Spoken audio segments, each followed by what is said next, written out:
আরে বলতো তুই ঠিক মতো খাইতেছ রে। তোমার খাবার না করছে কেরা তুমিও খাও।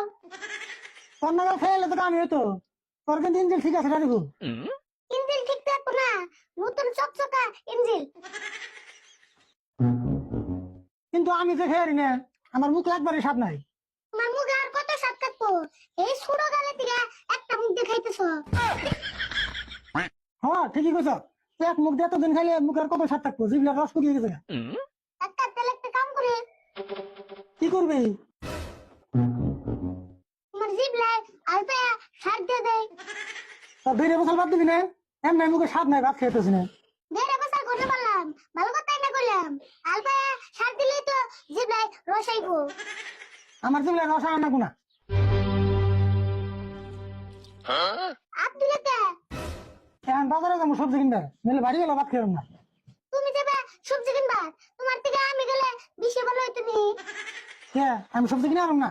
তোমার রান্না না আমি তো যাই। তুই যাবি সবজি কিনবে, তুই সবজি কিনে আনবি? তে, পয়সা দাও, দেখো না আমি কিনে আনি।